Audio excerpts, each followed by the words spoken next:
Ayon sa matanda na sa kanyang panaginip, nakita niya ang tauhan nila Tadag na paisa-isang namamatay dahil sa pagpoprotekta sa mga taong nakapaligid sa kanila. Habang mas lalong lumalayo ang paglalakbay ng kanilang grupo, unti-unti din silang nanghihina ng hindi nila namamalayan. Hindi naglaon, nabuwag ang pangkat ni Tadag bago pa man nila makaharap ang kuba. Napakalalakas ng mga alipores nito at dumating sa puntong hindi na nila mawari kung ano na ba ang kanilang gagawin.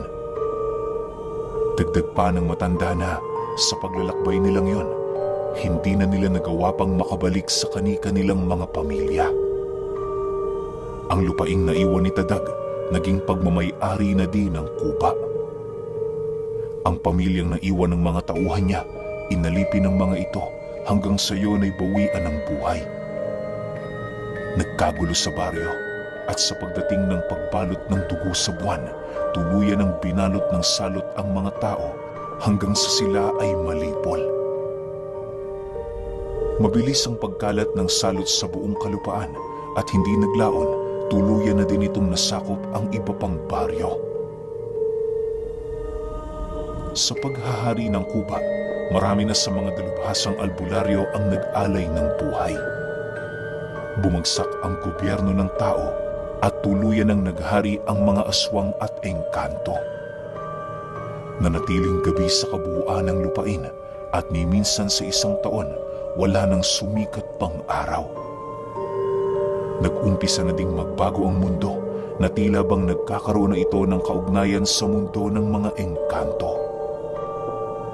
Matapos mailahad ng matanda ang pangitain nito, hindi nito maiwasang manginig at kilabutan sa mga bagay na kanyang inilahad. Maluha-luha din itong napatitig sa grupo nila Tadag na parabang wala na itong pag-asang makatakas sa bangungot na halos ilang buwan na niyang dinaranas. Dahil sa mga sinabi nito, agad naman yung nilapitan ni Tandang Ibok habang sinasabihan ito ng, "Totoo ang nakita mo. Wala yung duda. Maaaring nangyari ang mga kaganapang yan sa ibang mundo at sa ibang mga tao.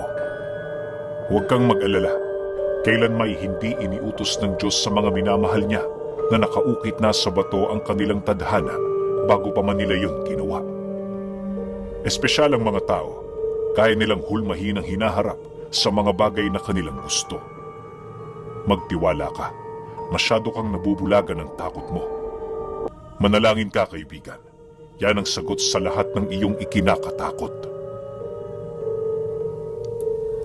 Matapos makapagsalita ni Tandang Ibok, ipinaramdam niya sa albularyo ang kanilang intensyon at mabuting presensya. Maya-maya pa, nang medyo kumalma na ang nararamdaman nitong kaba, minabuti nilang magpahinga na. Kinabukasan, paggising ng kanilang grupo, agad naman nilang ipinagpatuloy ang kanilang pag-usad. Bago sila umalis sa nayon, pinapaunan sila ng salapi ng albularyo.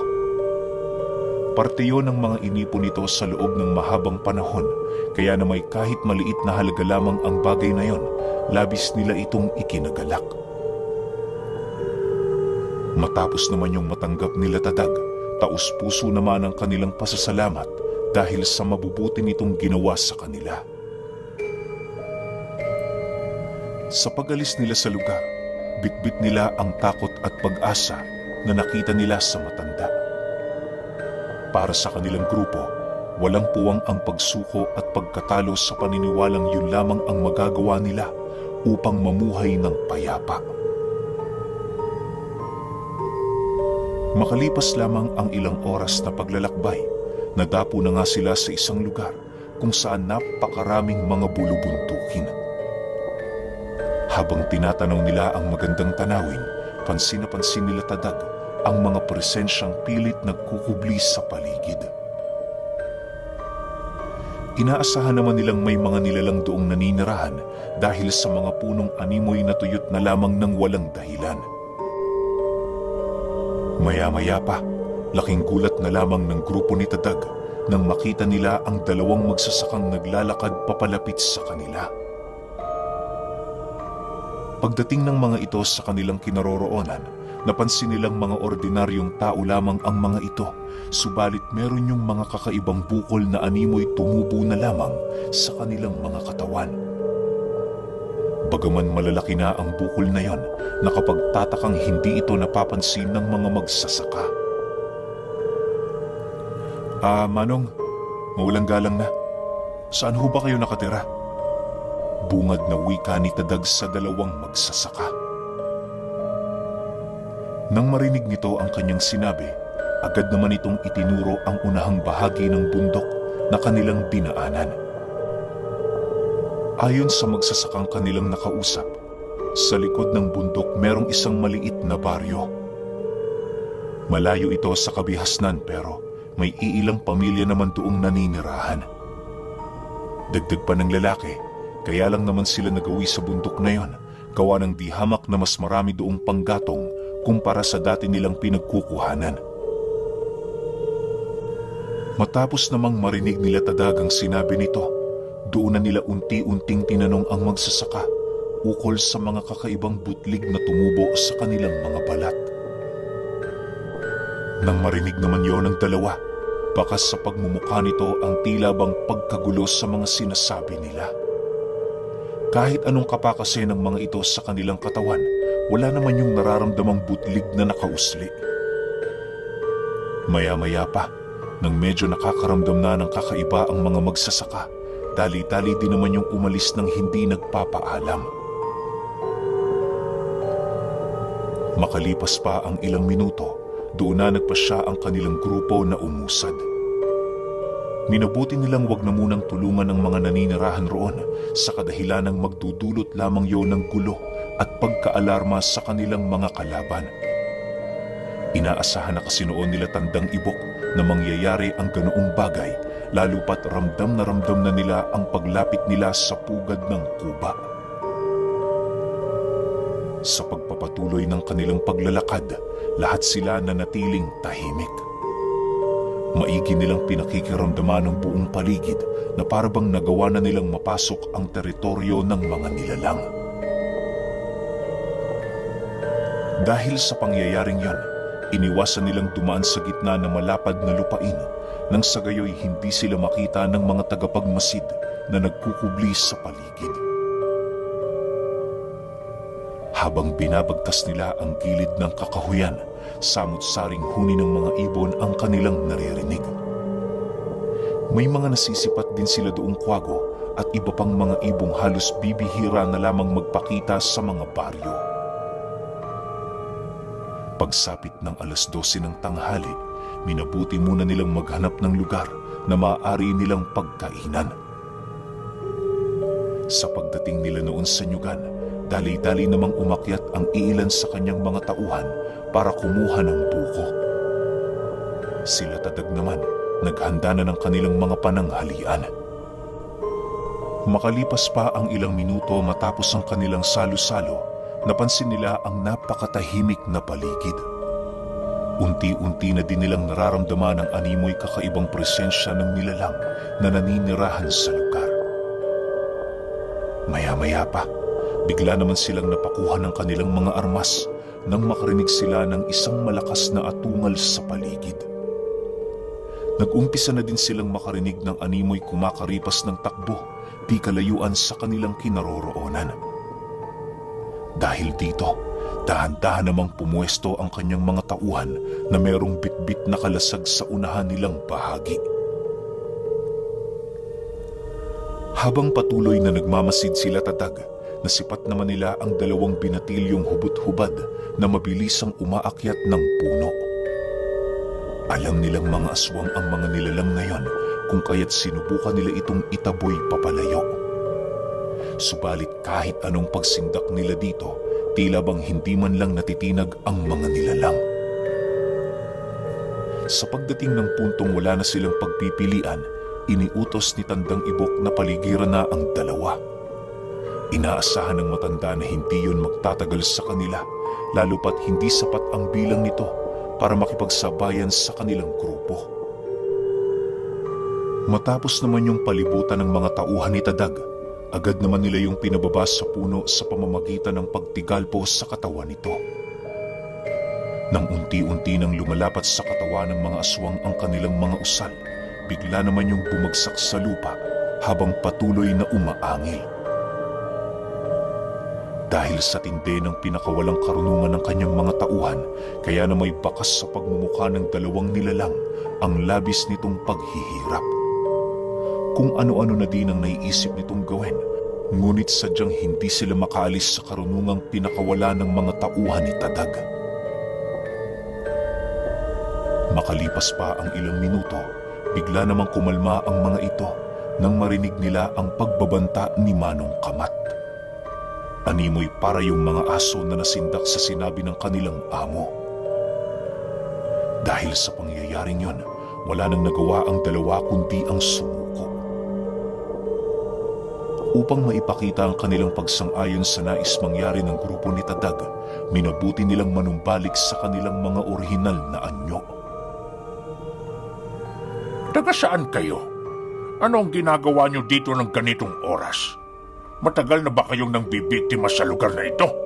Ha? Paninindak ni Manong Kamat sa dalawang aswang. Matapos namang marinig ng mga ito ang kanyang sinabi, agad din naman yung sumagot upang kahit papaano maipagtanggol naman nila ang kanilang mga sarili. Ayon sa binatang nagsalita, paminsan-minsan lang silang napapadpad sa lugar para manguha ng mga nyog. Mariin din itong inilahad sa kanila, bibihira ang mga taong napapadaan sa lugar na yon. Dagdag pa nito, hindi rin ito kumakain ng karne ng tao, gawa ng sila ang uri ng mga aswang na purong mga hayop lamang ang kinakain. Inihayag din sa kanila ng aswang, napaka-imposible para kainin ang mga magsasakang naninirahan sa sityong malapit sa lugar, gawa ng nagsisilbi yung mga pinapalaking hayop ng kubang namumuno roon. Pagtatapat pa nito, bawat kalamnan ng mga taong naninirahan sa sityo ay balot na ng sumpa at mga lason. Yun ang naisip gawin ng kuba upang maiwasan yung pagkainteresa ng iba pa nitong mga tauhang ganid sa laman. Dahil sa naging pahayag nito sa kanila, doon nila napagtanto na tama ang daan na kanilang tinatahak. Maya-maya pa, minabuti nila Tadag na tanungin ng dalawa ukol sa kinaroroonan ng kuba. Subalit, matapos naman itong marinig ang kanilang mga nais malaman, labis-labis naman ang pagtutol ng mga ito sa kadahilan ng papatayin sila ng kuba sa oras na malaman ito na sila ang naging dahilan para matuntun ng mga antingero. Nang marinig naman yon ni Manong Kamat, dali-dali naman niya yung nilapitan sabay bunot ng kanyang tabak. Nang akmang tatagain na yon ni Manong Kamat, agad naman yung pinigilan ni Tadag habang nagwiwika sa dalawa ng, "Mamili kayo. Papatayin kayo ng kuba o akong papatay sa inyo ngayon dito. Kapag nakipagtulungan kayo sa amin, may posibilidad pa kayong mabuhay. Pero kapag pinairan niyong takot sa demonyong yon, dito na kayo maililibing. Pag-isipan niyo ng mabuti. Alalahanin ninyo, wala kaming awa sa mga katulad niyo. Ang tanging panghahawakan niyo lang ngayon dito ay ang aming iisang salita." Dahil sa sinabi nito, kung kaya't wala nang nagawa ang dalawang aswang kundi ang sumang-ayon sa kanilang gusto. Kahit anong gawin kasi nila, yun na lamang ang natitira nilang pagpipilian. Inaasahan naman nilang malalaman yun ng kuba, subalit mas may chance silang mabuhay kung susundin nila ang nais mangyari ng pangkat ni Tadag. Dahil sa ganoong sitwasyon, kaya na may nagdesisyon na silang ilahad ang kanilang mga nalalaman. Habang nagsasalita ang mga ito, mariin naman yung inabisuhan ni Tadag na maaari na yung lumayo sa lugar na yon sa oras na mailahad na nito sa kanila ang lahat ng nalalaman ng dalawa. Binigyan niya din yon ng proteksyon at sabulag sa katawan upang masigurong makakalayo yon ng lugar. Sa pagpapatuloy ng kanilang pag-uusap, Doon nila nalaman na malapit na sa lugar na yon ang pugad ng kuba. Bagaman milya-milya pa ang layo nito, hindi na malabong makakaharap nila sa daan ang iilan sa mga pinagkakatiwalaan nitong tauhan. Ayon sa dalawa, maituturing na isang malawak na imperyo ang lupang pinaghaharian ng Kuba. Sa lahat ng parte ng lupang sakop nito, nakakalat ang mga salot at mga engkanto nitong tagapagmasid. Napakalabo ring hindi matutunugan ng kanilang grupo, gawa ng kapag nakapasok na sila sa hangganan ng teritoryo, lahat ng puno at mga damong namumuhay sa lugar na yon ay konektado sa abilidad ng isang matandang babae na tinuturing na asawa at reyna ng Kuba. Naniniwala ang dalawa, hindi pangkaraniwan ang nilalang na yon sa kadahilanang natatangi sa lahat ang abilidad nito. Isipin ninyo, basta may namumuhay na kahit na anong insekto sa lupain ng Kuba, kaya yung maramdaman ng kanang kamay nito. Yun din ang namumuno sa mga kasama nitong tagapagmasid upang masigurong walang kalaban ang nakakapasok at nakakalabas sa kanilang lupain. Matapos naman yung marinig nila Tadag, nanatili lang naman silang tahimik habang seryosong nakikinig. Lumipas pa ang ilang minuto, nagawa ng mailahad ng dalawa ang lahat ng alam nito. Alinsunod sa kanilang pangako, dali-dali naman nila yung pinakawalan habang pinagmamasdang tumatakbo papalayo. Sa pagbalik ng katahimikan sa paligid, nagpasya na silang umusad. Bagaman alam na nila ang panganib na kanilang kahaharapin, nanatili pa rin silang buo sa kanilang mga napagkasunduang plano. Sa pagbagtas nila ng daan, mayat maya naman ang pagtanong ni Manong Kamat sa kanya ukol sa pagkakakilala niya sa Kuba. Naniniwala kasi ang matandang albularyo na kahit papaano minsan na din yung nakasalamuha ni Tadag sa bahay ng kanyang naglahong amo. Nang marinig naman niya ang sinabi nito, lahat ng kanyang natatandaan ay walang pag-aalinlangan niyang inilahad sa kanyang mga kaibigan. Para kay Tadag, karapatan ng mga ito na malaman ang nakaraang buhay ng Kuba, nang sa gayoy kahit papaano maunawaan nila ang pinaglalaban ng kanilang kalaban. Sa paglubog ng araw, minabuti nilang maghanap ng lugar na pagpapahingahan. Naging madali naman sa kanila ang paghahanap, lalo pat sanay na silang maglakbay sa mga lupaing malalayo sa kabihasnan. Pagdating nila sa paanan ng bundok na merong maliit na batis, dali-dali naman nilang isinaayos ang kanilang mga gamit.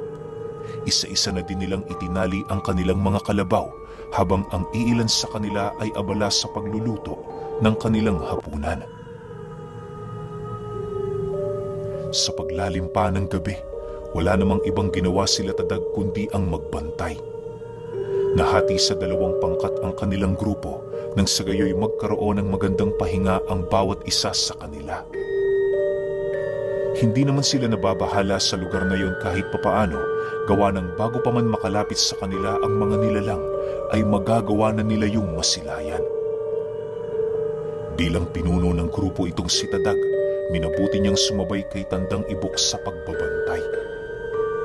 Halos hindi rin kasi siya makatulog noong gabi, gawa ng marami ang pumapasok na katanungan sa kanyang isipan. Pagpatak ng 3:00 ng madaling araw, habang nakaupo sila sa gitna ng maliit na sigang kanilang ginawa, bahagya naman silang natigilan nang makasilay sila ng mga itim na torong dahan-dahang lumalapit sa kanila. Sa sobrang dami ng mga nilalang na yon, halos hindi na yun mabilang kung kaya't segundo lamang ang dumaan bago sila nito tuluyang mapalibutan. Bagaman nag-aalala na si Tadag para sa kanilang kaligtasan, mariin namang inilahad ni Tandang Ibok sa kanila na hindi yon ang uri ng mga nilalang na basta-bastang magpapailalim sa kapangyarihan ng Kuba. Naniniwala ang matanda na ang torong kanilang mga nakita ay parte lamang ng mga engkantong matagal nang naninirahan sa gubat. Dagdag pa nito, hindi yun ang gagambala ng mga ordinaryong tao hanggat hindi yun pinapakialaman sa kanilang ginagawa. Matapos naman itong marinig ni Tadag, agad naman siyang nagtanong sa matanda kung saang parte nabibilang ang mga nilalang na kanilang nasisilayan. Dahil sa kanyang tanong, kaya na may agad namang nagbigay ng kasagutan si Tandang Ibok para naman kahit papaano magkaroon siya ng dagdag na kaalaman sa mga nilalang na kanyang nasisilayan. Makinig ka, iho. Marami sa mga nilalang na naninirahan sa mundong ito ang hindi nakokontrol ni numan. Ang mga nakikita mong toro, parte yan ng kalikasan. Hindi sila maaaring pangibabawan ng kahit na sinong demonyo sapagkat isa sila sa mga sumasabay sa ikot ng buhay. Kahit ang Diyos mismo, pinagbabawalan na pakialaman ng mga likha niyang ito.